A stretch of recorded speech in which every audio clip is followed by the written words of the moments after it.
Selamat datang di musim yang baru. Jumpa kembali dengan saya Mulyono Sakaria dalam program Crossover. Masih ada di dalam seri keluarga yang teratur dan terjamin. Dan pada kesempatan ini saya mau bahas dalam episode ayah dan ibu yang dihormati. Tips and tricks yang dapat saya berikan adalah yang pertama, ayah dan ibu harus menjadi satu dan melahirkan keturunan ilahi. Baik keturunan jasmani maupun keturunan rohani, keturunan harus bersifat ilahi. Artinya apa keturunan ilahi? Keturunan yang sama seperti ketika Tuhan menciptakan manusia yang pertama. Jadi lahirkanlah keturunan ilahi. Yang kedua, ayah dan ibu, orang tua harus bisa memberikan ajaran, perintah, atau arahan dan teguran kepada anak-anaknya.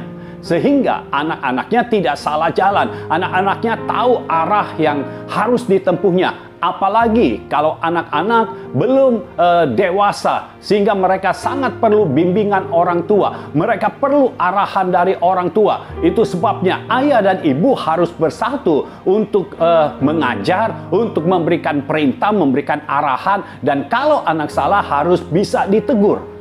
Dan dua-duanya, ayah dan ibu, tidak boleh yang satu menegur, yang satunya tidak. Nah, ini nanti jadi membuat anak bingung. Ya, itu sebabnya di dalam mengambil keputusan harus ada kesatuan hati. Yang ketiga, mendidik dan mengajar anak dengan tata tertib yang penuh kasih. Ya, setiap orang tua pasti membuat peraturan di dalam rumahnya.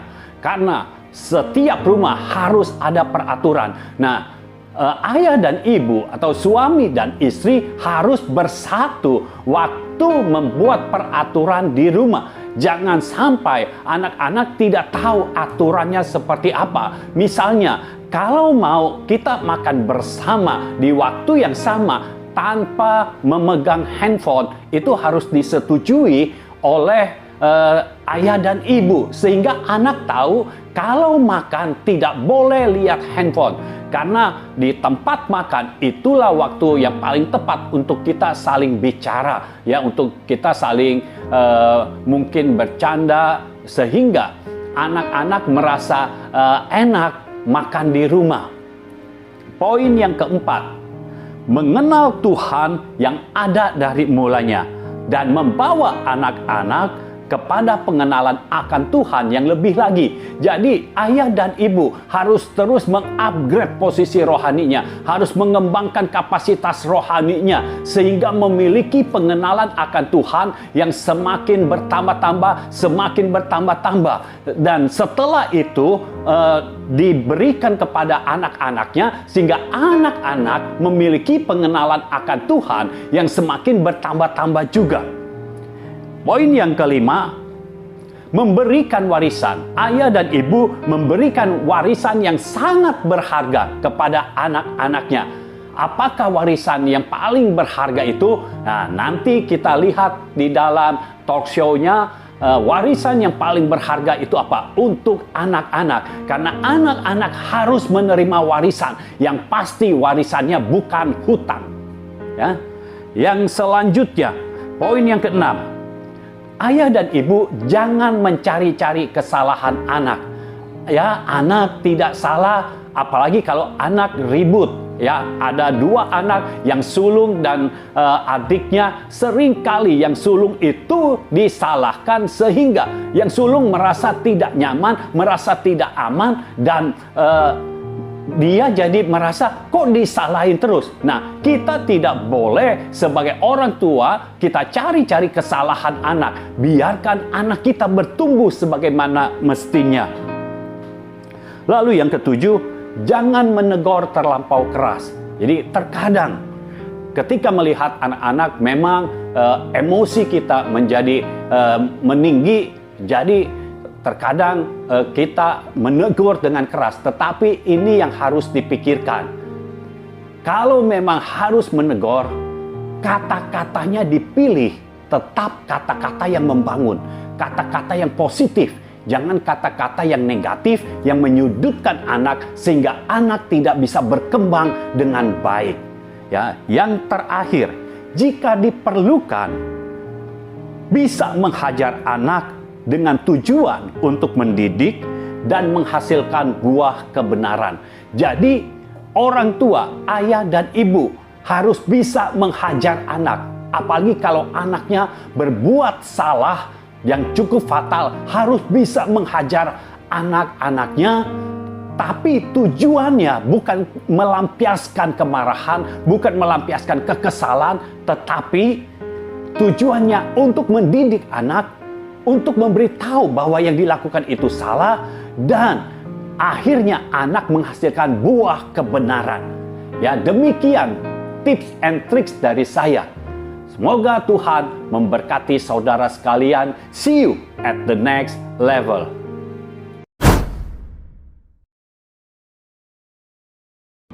Selamat datang di program Crossover to the Next Level. Berjumpa lagi dengan saya, Elson Triputra. Kita masih berada dalam seri Keluarga yang Teratur dan Terjamin. Dan pada hari ini khususnya kita berada dalam episode Ayah dan Ibu yang Dihormati. Bersama saya telah hadir Pendeta Mulyono Zakaria, dan langsung saja kita simak talkshow berikut ini. Selamat datang Bang Mul di program Crossover. Ya. Apa kabarnya hari ini Bang Mul? Baik selalu. Puji Tuhan. Kita masih berada dalam seri Keluarga yang Teratur dan Terjamin. Ya. Tapi hari ini khususnya pada episode Ayah dan Ibu yang Dihormati. Ya. Bang Mul, semua orang pasti mau punya anak yang berbakti, taat dan dengar-dengaran. Ya. Tapi bagaimana caranya supaya kita memastikan kita melahirkan anak yang bersifat keturunan ilahi? Ya, keturunan ilahi ini kan ada di Malyaki. Jadi kita baca dulu ayatnya. Malyaki pasal 2 ayat 15, bukankah Allah yang Esa menjadikan mereka daging dan roh? Ini maksudnya suami dan istri. Dan apakah yang dikehendaki kesatuan itu? Keturunan ilahi. Jadi jagalah dirimu dan janganlah orang tidak setia terhadap istri dari masa mudanya. Ya, terhadap istri maupun suami. Jadi kalau untuk suami, dia harus setia kepada istrinya. Istri harus setia kepada suaminya. Iya. Nah, lalu bagaimana kalau kita mau supaya anak kita itu keturunan ilahi? Ya, karena kan terkadang lihat anaknya kok nggak ada ilahi-ilahinya banget gitu ya. Nah itu sebenarnya didikan orang tua itu sangat pengaruh. Makanya kenapa orang tua, ayah dan ibu itu perlu memberikan ajaran, perlu memberikan perintah atau arahan, dan perlu memberikan teguran juga. Nah, 3 hal ini jadi satu paket. Iya. Gitu, jadi satu paket, semuanya harus bisa dilakukan. Ya, baik oleh ayah, baik oleh ibu sama. Jadi kedua-duanya itu harus pertama setia, yang kedua itu hidup dalam kesatuan daging dan roh. Apa tuh Bang maksudnya? Jadi kan kalau suami dan istri menikah, ya itu namanya udah jadi satu. Pertama orang berpikir jadi satu daging karena nanti melahirkan anak kan itu karena jadi satu, ya. Tetapi harus tahu juga bahwa suami dan istri jadi satu. Jadi setiap orang yang bersetubuh itu bukan jadi satu daging saja, tetapi satu roh. Iya. Makanya firman Tuhan katakan harus setia. Kita punya istri satu, istri punya suami satu. Setia kepada satu istri atau setia kepada satu suami. Iya. Ya, itu kalau setia pasti kita akan satu daging dan juga satu roh. Kalau kita satu roh, artinya kita akan punya roh yang sama. Roh ini yang mempengaruhi semua yang ada di dalam kita, sehingga setiap kita mengambil keputusan, sebagian besar sama. Iya. Mungkin ada beda, tetapi perbedaannya nggak terlalu signifikan gitu. Ya. Jadi nanti ayah dan ibu atau suami dan istri bersatu, lalu dia akan mengajar anaknya, ya, mendidik anaknya itu dengan ajaran, lalu arahan. Karena anak, apalagi anak yang belum tahu jati dirinya, itu harus mendapat arahan dari orang tua, harus mendapat arahan dari ayah dan ibu. Ya. Lalu harus juga diberikan teguran, karena kalau anak salah jalan itu harus ditegur. Nah, jadi mereka ini, ayah dan ibu, harus jadi satu. Pertama setia, yang kedua ingat satu daging dan satu roh, lalu kemudian jadi pola. Jadi pola. Iya, karena semua anak, ya, semua anak, ya begitu dilahirkan, ini pasti peniru. Iya. Nggak ada anak yang menciptakan sesuatu yang baru. Misalnya, dia mulai belajar ngomong. Dia belajar ngomong, dia meniru orang-orang di sekitarnya. Iya. Itu sebabnya kalau anaknya dibawa ke tempat yang pergaulannya kurang baik, ini bahaya. Iya. Ya, bisa dia mengeluarkan kata-kata yang kurang baik juga. Nah, kalau kita ada bersama-sama dengan anak kita, kita perkatakan yang negatif, itu juga bahaya. Kenapa? Karena anak akan merekam semuanya. Iya. Begitu lahir, kalau kita bicarakan ya segala sesuatu, apalagi yang sering, ini akan direkam oleh anak, direkam di alam bawah sadarnya. Memang dia belum bisa bicara, tetapi ketika dia sudah makin dewasa, itu alam bawah sadarnya kan nggak hilang, Iya. akan terus ada. Iya. Nah, ini yang akan terus ada di dalam hidupnya tanpa disadari. Satu saat ketika dia bisa bicara, itu perkataan ayah dan ibunya keluar dari mulutnya. Padahal ngomonginnya dulu, tapi akan keluar. Berarti kehidupannya itu mengalir ke anaknya ya? Iya, karena perkataan itu bukan cuma perkataan biasa. Iya. Setiap perkataan pasti ada roh di balik perkataan itu. Nah, kita mau memberikan roh yang bagaimana? Nah, ketika kita memberikan roh yang berasal dari Tuhan, maka anak ini akan menjadi keturunan ilahi. Iya. Jadi tanpa disadari dia merekam hal-hal ilahi. Itu kalau dia mau melakukan sesuatu yang keluar dari koridor firman, dia akan merasa nggak enak. Ini seperti bukan dunianya. Jadi dia akan tetap berpegang pada firman sesuai dengan ajaran dari ayah atau ibunya. Iya. Itu sebabnya ayah dan ibu harus jadi pola. Kalau untuk anak, ayah dan ibu, orang tua tidak mau anaknya ini kecil gitu. Dalam arti kata susah, ya, sakit-sakitan. Nah, perkatakan yang positif. Iya.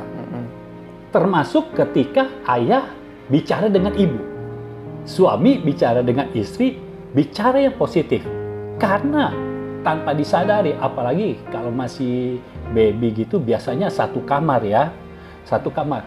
Ketika ayah bicara kepada ibu, kalau perkataannya positif, ini direkam oleh baby, direkam. Oh ini, jadi seperti ini. Jadi ini kan pola. Kalau pola, anak akan meniru, pasti meniru. Ya. Iya. Waktu dia jalan, kenapa dia bisa jalan? Kan dia meniru. Iya. Ada yang bisa jalan, dia ikut. Ya, nalurinya itu bekerja. Jadi dia mau jalan, terus jalan dia nggak bisa, dia ngapain? Dia merembet dulu. Nah itu kan naluri yang diberikan Tuhan kepada manusia. Tetapi ketika jalannya harus bagaimana, nah kita yang mesti ajar. Berapa banyak anak kalau dipakaikan sendal atau sepatu, dia pakainya terbalik. Iya. Kanan kirinya itu. Karena dia belum bisa membedakan. Nah kalau kita biarkan begitu terus, nanti dia sampai dewasa bisa begitu terus. Dia udah terbiasa kanan kiri, dan itu akan membentuk kakinya jadi tidak bagus. Itu sebabnya kalau tahu itu salah, harus diperbaiki. Saat itu juga harus diperbaiki. Jadi anak tahu, lain kali kalau pakai sepatu, kanan di kanan, kiri di kiri. Jadi dia tahu kanan dan kiri. Jangan sampai sudah dewasa, nggak tahu kanan dan nggak tahu kiri. Iya. Mungkin kita pikir, masa iya sih nggak tahu kanan atau kiri? Oh, banyak loh orang dewasa kalau ditanya kanan mana dia bingung, kiri mana dia bingung. Jadi dia nggak bisa membedakan mana kanan mana kiri. Nah itu mungkin dari kecilnya memang tidak terbiasa untuk mengetahui kanan dan kiri. Itu sebabnya kalau ada sesuatu yang tidak baik harus diperbaiki sesuai dengan koridor firman. Nah perkatakanlah perkataan-perkataan positif, perkataan-perkataan yang membangun, sehingga anak kita itu selalu menyerap yang ilahi, selalu menyerap perkataan firman, bukan kata-kata dunia ini, bukan kata-kata ketakutan, bukan kata-kata kekhawatiran, tetapi selalu menyerap firman, selalu menyerap bahwa Tuhan itu berkuasa, Tuhan itu berdaulat, Tuhan itu mengasihi kita. Nah, dia nanti akan jadi anak yang benar-benar ilahi. Iya. Ya. Nah, tadi Bang Mul ada mention nih kalau harus memberikan ajaran, teguran, nasihat. Dan sebenarnya saya masih bingung nih, apa sih perbedaannya dari masing-masing itu dan bagaimana orang tua menggunakannya dengan tepat, Bang Mul? Iya, ajaran berarti otomatis ayah dan ibu menjadi pengajar, menjadi guru. Seorang guru harus menguasai mata pelajaran, ya, mata pelajaran yang dibawakannya, ya. Kalau guru matematika, tetapi tidak bisa jumlah-jumlahan, ya, 3 tambah 7, 11. Salah. Ya, muridnya bilang, Pak, 10 Pak, saya maunya 11. Gitu. Nanti anak didiknya semuanya 3 tambah 7 berapa? 11. Kalau dibilangin 10, nggak bisa.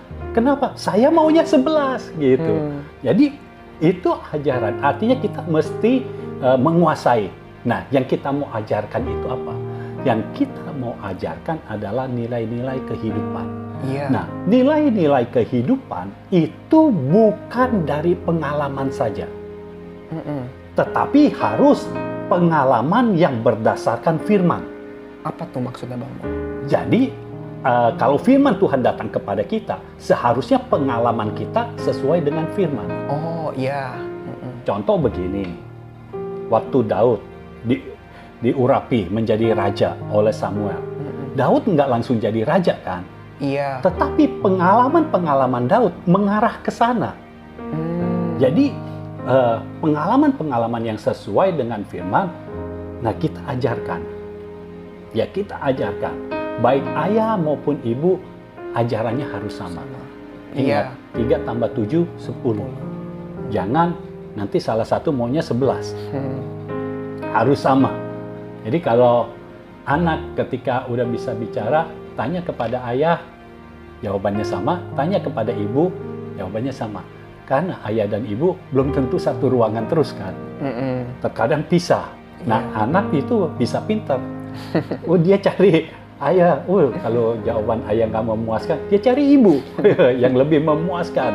Nanti dia pilih mana yang lebih memuaskan. Nah, itu yang akan ditanya terus. Tetapi kita ingat, ayah dan ibu itu berkolaborasi, bukan berkompetisi. Iya. Suami dan istri berkolaborasi, bukan berkompetisi. Bukan mau menunjukkan kepada anak siapa yang lebih berkuasa, siapa yang lebih menyayangi, siapa yang lebih mengasihi anak. Enggak perlu. Dua-duanya harus mengasihi anak. Iya. Tuh, ya. Lalu itu kan ajaran, perintah atau arahan. Arahan itu adalah ke depannya ini anak mau seperti apa. Nah, anak ya sejak dini dia kan nggak tahu dia akan jadi apa. Iya. Tapi banyak orang tua kan sekarang pokoknya ya udah lesin aja. Begitu lesin oh dia nggak cocok, udah stop, lesin lagi yang lain. Nah, kita jangan buang-buang waktu dan jangan buang-buang uang. Bagaimana caranya supaya kita mengarahkan anak dengan tepat? Ayah dan ibu atau suami dan istri sering-sering komunikasi dan berdoa kepada Tuhan. Iya. Minta firman dari Tuhan, ini anak kedepannya mau jadi apa? Jadi nanti kita bisa sejak dini udah tajam tuh. Kalau dia misalnya jadi apa? Saintis. ya, ilmuwan. Nah, kita udah mulai arahkan ke sana. Jadi kita udah tahu sekolahnya nanti di mana, bahkan sampai kuliahnya di mana kita udah tahu. Ya, nanti anaknya jadi apa, kita udah tahu. Jadi apakah bisa mendapatkan firman dari Tuhan untuk sang anak? Pasti bisa. Karena keluarga itu, ini satu institusi yang sangat diperhatikan oleh Tuhan. Iya. Kalau kita perhatikan, setiap orang yang melahirkan anak, ini orang yang di dalam Tuhan, orang benar. Setiap melahirkan anak, yang tadinya keuangannya kok sepertinya susah, tiba-tiba bisa berubah. Bisa tiba-tiba aja gitu. Bisa tiba-tiba berubah. Kenapa? Tuhan campur tangan di situ. Iya. Tuhan campur tangan. Sama seperti waktu masing-masing nih, masih single.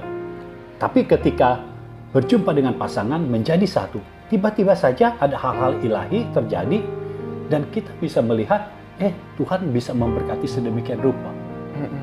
Jadi Tuhan itu pasti akan memberikan firman untuk anak kita. Pasti Bang. Itu pasti. Karena Tuhan kan nggak akan coba-coba. Iya, berarti orang tua tuh sebenarnya harus cari isi hati Tuhan juga ya untuk Mesti anaknya. cari isi hati Tuhan. Karena orang tua itu pola bagi anak. Yang paling bisa ditiru oleh anak adalah orang tua. Iya. Ayah dan ibu. Betul. Itu udah yang paling pertama dan utama. Jadi kalau ayahnya suka teriak-teriak, nanti anaknya bisa ikut-ikutan. Kalau ibunya diem aja, nanti anaknya bisa ikut-ikutan. Diem aja, ya tergantung dia nanti lebih milih kemana. Iya. Tetapi itu akan membuat kepribadiannya jadi kurang bagus, gitu ya. Lalu teguran. Teguran ini diperlukan ketika anak mulai salah langkah. Iya. Nah, itu harus ditegur. Misalnya, ada anak yang kan suka lempar-lempar barang. Ya, jadi ada ini, lempar. Nah, kita mesti tegur. Mungkin dia belum bisa bicara. Nah, bagaimana cara kita tegur? Kita bisa, misalnya, pukul tangannya, pelan aja. Iya. Tapi dia tahu bahwa ini salah. Gitu. Jangan nanti udah dipukul, terus habis itu dia lempar lagi. Kita ketawa-ketawa, lucu. Anaknya lucu, tapi perbuatannya itu nggak lucu. Jadi kita harus tahu, terkadang kita harus tega untuk mendidik anak, untuk menegur anak. Iya. Karena seorang bapak, seorang ibu, kalau menegur anak sebenarnya nggak enak. Tetapi demi masa depan anak, kita harus melakukan itu. Yes. Kita harus menegur kalau dia salah langkah. Iya. Karena kalau kita biarkan, dia akan salah langkah terus, sehingga rencana Tuhan dalam hidupnya mungkin bisa digenapi, tetapi jadi lebih lama. Karena kalau jalannya lurus, tapi dia harus belok kiri, kan nanti dia harus belok lagi ke kanan supaya kembali ke jalan yang lurus itu. Artinya ada waktu yang terbuang. Iya. Misalnya dia harusnya umur 30 udah bisa sukses. Nah, karena dia jalannya ke kiri, bukan lurus, dia jadi 40 tahun, 50 tahun, jadi lebih lama. Iya. Kan itu masa depan anak, kasihan. Makanya orang tua harus tahu bahwa masa depan anak ada di dalam tangannya. Iya. Ya memang ada di dalam tangan Tuhan. Tetapi orang tua yang harus memberitahu anak bahwa masa depan anak ada di dalam tangan Tuhan dan tunjukkan jalan yang di jalan Tuhan itu. Ya, jadi seperti itu. Iya Bang Mul, oke. Nah, ini kan kalau dalam membuat peraturan tadi Bang Mul udah sampaikan juga harus sama nih Bang Mul. Iya. Nah, dalam hal mendidik anak, hal-hal apa aja yang harus disepakati orang tua supaya mereka juga ngomongnya sama gitu Bang Mul? Ya semua hal harus disepakati. Oh Semua hal. Jadi contohnya nih dalam mendidik anak. Sekarang kan anak kecil pun kalau lihat handphone, wah sudah tertarik. Nah, jangan biasakan anak kecil itu main game. Karena pertama, nanti dia jadi udah biasa hidup sendiri. Mm-mm. Sedangkan manusia itu makhluk sosial. Iya. Nah, dia makhluk sosialnya di mana? Di dalam game. Game itu apa? Dunia maya. Mm-mm. Ingat, dunia maya bukan dunia roh. Sedangkan Tuhan adanya di dunia roh. Iya. Nah, makanya kalau dia main game terus, waktunya habis tanpa disadari, dia bisa berlama-lama di situ. Lalu nanti giliran diajak pergi kemana, oh pikirannya udah game. Nah, ayah dan ibu, orang tua harus sepakat. Kalau anak diberikan handphone, kapan dia harus lihat handphone, kapan dia tidak boleh lihat handphone. Harus sama. Iya. Jangan nanti ayahnya keras. Udah, pokoknya boleh pegang handphone, hanya lihat satu ini saja yang cuma 5 menit. Udah.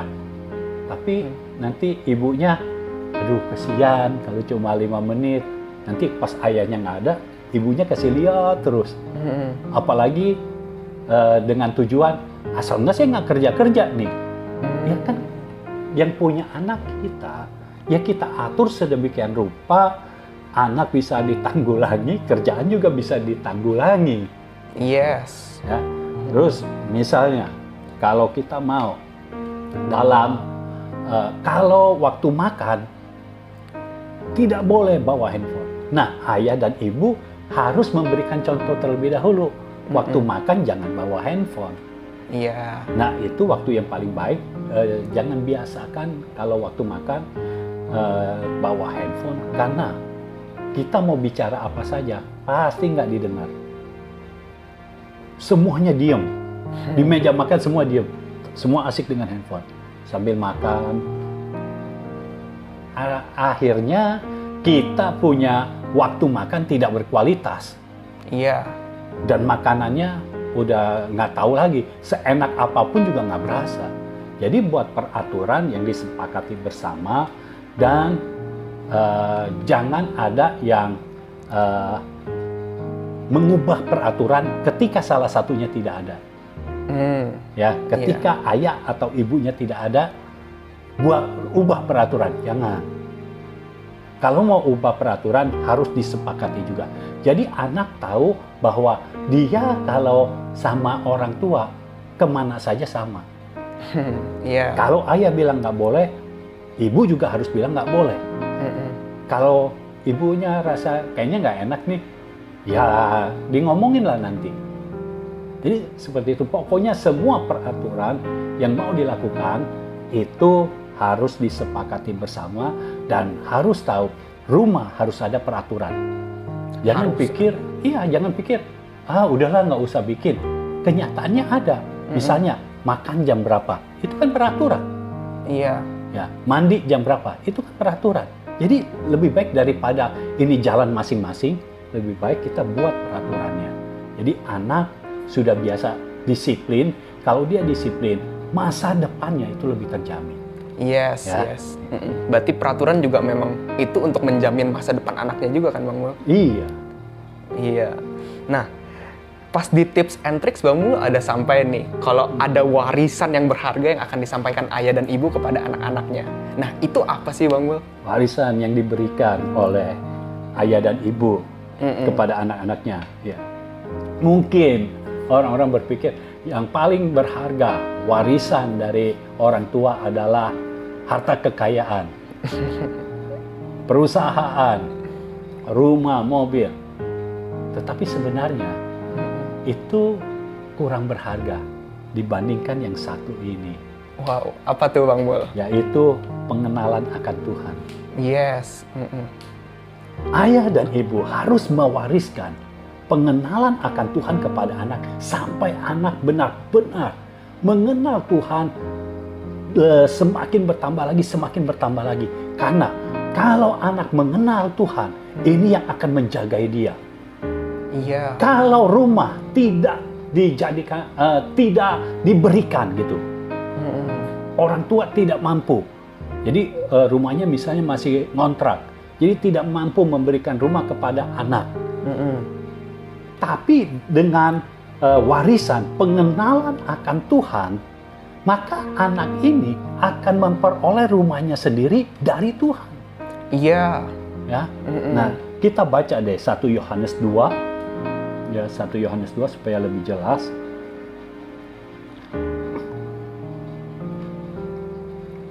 Ya, ayat yang ke-12. Aku menulis kepada kamu, hai anak-anak, sebab dosamu telah diampuni oleh karena namanya. Aku menulis kepada kamu, hai bapak-bapak, karena kamu telah mengenal Dia yang ada dari mulanya. Aku menulis kepada kamu, hai orang-orang muda, karena kamu telah mengalahkan yang jahat. Nah, perhatikan, anak-anak pertama adalah dosanya sudah diampuni. Lalu dia mengenal Allah yang ada dari mulanya. Terus untuk orang-orang muda, kamu telah mengalahkan yang jahat. Yes. Lalu kemudian ayat yang ke-14. Aku menulis kepada kamu, hai anak-anak, karena kamu mengenal Bapa. Perhatikan, tadi dosanya diampuni. Sekarang mengenal Bapa. Artinya ada peningkatan di dalam level pengenalan akan Tuhan. Lalu, aku menulis kepada kamu, hai bapak-bapak, karena kamu mengenal Dia yang ada dari mulanya. Untuk Bapa itu sama. Tetap mengenal Dia, mengenal Allah yang ada dari mulanya. Nah, yang ada dari mulanya itu apa? Tuhan dan firman-Nya. Yes. Jadi ini yang harus diberikan terus. Kebergantungan kita kepada Tuhan, terus firman-Nya, firman kerajaan itu harus diberikan terus. Supaya anak ini punya level pengenalan akan Tuhan bertambah. Lalu perhatikan yang lainnya, aku menulis kepada kamu, hai orang-orang muda. Ya, tadinya orang muda itu bisa mengalahkan yang jahat. Tetapi di ayat 14, orang-orang muda, karena kamu kuat dan firman Allah diam di dalam kamu dan kamu telah mengalahkan yang jahat. Jadi mengalahkan yang jahat tetapi ada perubahan. Sekarang anak-anak muda ini kuat. Kuat dan firman Allah diam di dalam anak-anak muda. Artinya level pengenalan akan Tuhan bertambah. Nah, dari mana anak-anak dan anak muda ini bertambah pengenalan akan Tuhannya? Dari Bapa. Bapa kan nggak berubah. Tetap pengenalan akan Tuhannya sama. Karena sudah mengenal Allah dari mulanya. Itu sebabnya ini harus diwariskan. Nah, untuk mewariskan sesuatu, artinya kita harus memilikinya. Ya kan? Kalau kita mau mewariskan rumah, artinya kita harus punya rumah. Kalau kita mau mewariskan harta benda, kita harus punya harta bendanya. Kita tidak bisa mewariskan kepada anak yang kita tidak miliki. Nah, karena kita mau mewariskan pengenalan akan Tuhan, artinya orang tua, ayah dan ibu. Sekali lagi, tidak bisa ayah saja yang mengenal Tuhan, ibu enggak. Atau ibu saja yang mengenal Tuhan, ayah enggak. Nggak bisa. Dua-duanya harus mengenal Tuhan benar-benar yang ada dari mulanya. Sejak awal penciptaan. Jadi mengenal Tuhan yang seperti ini. Nah, mengenal Tuhan ini bukan berarti statis tetapi progresif. Terus bertambah. Nah, wariskanlah ini kepada anak. Itu yang paling berharga. Ya, yang lain itu bisa diatur. Ya. Berarti orang tua pun harus membangun pengenalan akan Tuhan. Iya, harus. Karena dia harus memiliki terlebih dahulu, baru bisa mewariskan. Kalau dia tidak memiliki, ya tidak bisa mewariskan. Oke, Bang Mul. Iya, Bang Mul. Nah, Bang Mul, ini saya mau bertanya, kalau misalnya ada orang tua yang memberikan ajaran, tapi terlalu keras bagi anaknya nih. Itu sebenarnya di mana sih batasannya? Soalnya kadang kalau terlalu keras kan justru malah membekas di dalam hati anak. Nah, kita harus tahu. Baca dulu deh Ibrani 12. Ya, karena kalau tidak ada dasar firman nggak enak juga. Ibrani pasal 12 ayat 7. Jika kamu harus menanggung ganjaran, Allah memperlakukan kamu seperti anak. Di manakah terdapat anak yang tidak dihajar oleh ayahnya? Tetapi jikalau kamu bebas dari ganjaran yang harus diderita setiap orang, maka kamu bukanlah anak, tetapi anak-anak gampang. Lalu ayat 11, memang tiap-tiap ganjaran pada waktu ia diberikan tidak mendatangkan sukacita, tetapi duka cita. Tetapi kemudian ia menghasilkan buah kebenaran yang memberikan damai kepada mereka yang dilatih olehnya. Jadi maksudnya apa? Bolehkah kita menghajar anak? Boleh. Apalagi kalau anaknya yang sudah diberitahu melawan terus. Harus dihajar. Tetapi menghajar anak bukan dengan kekerasan. Iya. Kalau dengan kekerasan, apanya pun dipukul. Tapi kalau kita menghajar dengan kasih. Misalnya yang dipukul adalah bagian belakangnya, pantatnya. Nah itu kalau dipukul nggak terlalu bahaya. Tetapi pukulnya juga jangan sampai segenap tenaga. Apalagi kalau itu anak masih kecil. Iya. Tenaga kita lebih besar. Kita mesti memastikan ketika kita menghajar tujuannya supaya ini anak nanti pada akhirnya akan menghasilkan buah kebenaran. Jadi tujuannya biar anak ini hidup benar. Dia tahu yang benar. Kalau dia tahu yang benar, Tuhan yang akan memberkati dia. Iya. Jadi tujuan kita menghajar dengan kasih, bukan menghajar dengan kekerasan. Ya, janganlah menciptakan kekerasan di dalam rumah. Itu tidak baik. Secara undang-undang pun itu tidak baik. Itu bisa diproses hukum. Iya. Jadi jangan. Kalau yang dunia aja tahu, masa kita sebagai orang benarnya tidak tahu? Kita harus menghajar anak yang diperlukan, tetapi menghajar anak dengan kasih. Iya. Ya. Berarti tetap menghajar dengan kasih dan tujuannya pun harus benar ya, Bang. Iya. Nah, ini kalau misalnya sejak muda orang tuanya ini nggak menegur anaknya. Jadi anaknya udah terlanjur serong nih, seperti yang Bang Mul bilang tadi. Nah, ketika sudah dewasa, itu justru susah. Nah, apakah ketika dalam kondisi seperti itu keluarga yang teratur dan terjamin tetap dapat bisa terjadi? Apa yang bisa dilakukan oleh orang tua? Keluarga yang teratur dan terjamin itu dari firman Tuhan. Jadi harusnya itu tetap kita dapatkan. Nah, kalau ada sesuatu yang tidak benar, tidak tepat, tidak akurat, artinya kita kembali lagi saja kepada firman. Iya. Kembali kepada firman. Kenapa anak ini terus nyerong gitu? Kenapa? Berarti ada ajaran yang kurang tepat. Ya. Karena mungkin orang tuanya kurang akurat. Itu sebabnya. Kenapa Tuhan membangkitkan Bapa rohani? Iya. Supaya orang tua yang tidak akurat itu tertutup dengan Bapa rohani yang akurat di hadapan Tuhan. Itu sebabnya perlu mencari Bapa rohani yang akurat di hadapan Tuhan. Sehingga ketika disampaikan ajarannya benar-benar sudah dihidupi. Iya. Ketika diberikan arahannya dari isi hati Tuhan. Yes. Ketika diberikan tegurannya itu bukan untuk melemahkan, tetapi justru untuk membangun kita, membangkitkan kita di jalan yang benar. Iya. Tujuannya supaya kalau kita tegur itu untuk mencapai masa depan, tidak buang-buang waktu. Ya, jadi tetap di jalannya. Kan kita tahu, misalnya untuk jurusan kuliah, berapa banyak orang sudah ambil jurusan kuliah ini, nggak jadi ganti. Udah setahun, ganti. Kayaknya nggak cocok di sini, ganti kampus. Artinya sudah 1 tahun terbuang. Nah, kita tidak mau membuang-buang waktu. Ini waktunya kita mengambil semua yang Tuhan sediakan bagi kita. Iya. Itu sebabnya kalau orang tua tidak akurat, para anak perhatikan. Cari Bapa rohanimu.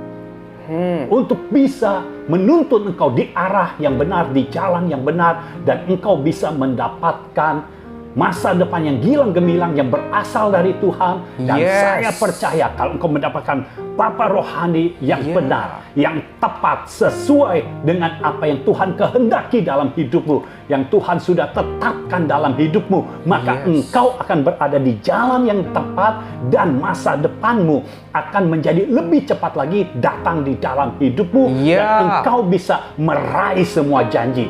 Amin. Ya, tidak ada satupun yang gugur. Tuhan tidak pernah membiarkan firman yang datang kepada kita gugur. Tetapi firman harus digenapi. Kalau engkau memiliki Bapa yang tepat, yang dibangkitkan oleh Tuhan, yang benar-benar mengajar karena sudah menghidupi, mengarahkan karena mendapatkan dari ruang tahta, di mana Tuhan memberikan isi hatinya dan menegur engkau dengan tujuan supaya engkau kembali ke jalan yang benar, engkau akurat sehingga masa depanmu itu benar-benar engkau raih di dalam Tuhan. Iya. Maka hidupmu tidak pernah akan sia-sia. Amin. Sekalipun orang tuamu tidak berfungsi, ada Bapa rohanimu yang menggantikan fungsinya. Dan tidak ada alasan kalau engkau hidup secara liar, engkau beralasan karena orang tuamu tidak memperhatikanmu. Karena Tuhan sudah menyiapkan, sudah menyediakan Bapa rohani untuk engkau bisa hidup di jalan yang benar. Yes. Kalau engkau hidup di jalan yang benar, tahun ini juga engkau bisa merasakan penggenapan firman, penggenapan janji di Amin. dalam hidupmu. Yes, amin, amin. Ya, seperti itu. Yes, jadi memang saya percaya pasti kalau orang tua nggak berfungsi, ada Bapa rohani yang diberikan kepada kita. Yes, terima kasih Bang Mul. Ya. Saya merasa sangat terberkati dengan apa yang Bang Mul sampaikan kepada kita hari ini. Semoga episode hari ini juga berfungsi bagi para permisa. Oke Bang Mul, terima kasih atas kehadiran pada hari ini. Tuhan Yesus memberkati. Demikian episode Ayah dan Ibu yang dihormati. Biar melalui episode ini, kita dapat menjadi orang tua yang mendidik anak kita dengan benar. Dan setiap anak-anak dapat mencapai destiny ilahi yang Tuhan telah tetapkan dalam hidupnya. Saudara dapat mengirimkan pertanyaan, respon, ataupun kesaksian tentang crossover pada episode hari ini pada kolom komen di bawah ini.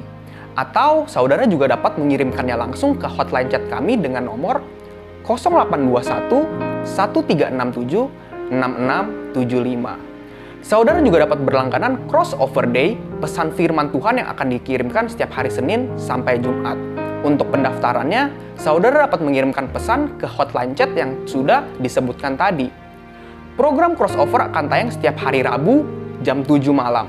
Saudara bisa klik like dan subscribe channel YouTube Mulyono Zakaria. Dan jangan lupa juga nyalakan loncengnya. Saudara juga dapat memfollow Instagram JGF Indonesia. Saya Elsen Triputra, kita berjumpa pada episode yang berikutnya.